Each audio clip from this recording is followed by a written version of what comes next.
دعا کے قبولیت کے اوقات۔ ان انس رضی اللہ عنہ قال قال رسول اللہ صلی اللہ علیہ وسلم الدعاء بین الاذان والاقامۃ لا يرد اخرجہ النسائی۔ یعنی حضرت انس رضی اللہ عنہ سے مروی ہے کہ رسول اللہ صلی اللہ علیہ وسلم نے فرمایا اذان اور اقامت کے درمیان دعا رد نہیں کی جاتی، یعنی قبول کی جاتی ہے۔ سامعین کرام، اس حدیث سے معلوم ہوا کہ اذان اور اقامت کا درمیانی وقفہ قبولیت دعا کا وقت ہے، اس لیے اس وقت میں زیادہ دعا کی کوشش و جستجو کرنی چاہیے۔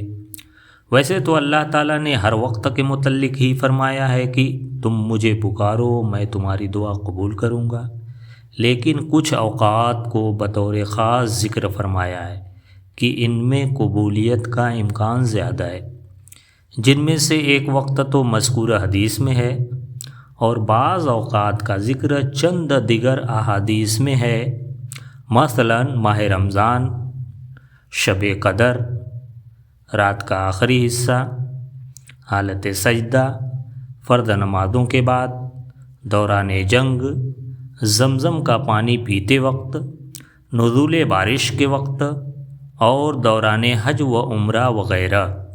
لیکن یہ یاد رہے کہ اگر دعا میں خلوص نہ ہو یا دعا کرنے والا حرام کھاتا پیتا ہو تو پھر اس کی دعا ہرگز قبول نہیں ہوگی، خواہ وہ شب قدر میں خانہ کعبہ کا غلاف پکڑ کر ہی کیوں نہ یہ دعا کرے۔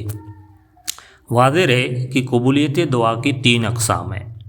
نمبر 1، یا تو مطلوبہ چیز دنیا میں جلد یا بدیر مل جاتی ہے۔ نمبر 2، مطلوبہ چیز تو نہیں ملتی مگر دعا کے عوض کوئی آنے والی مصیبت ٹل جاتی ہے۔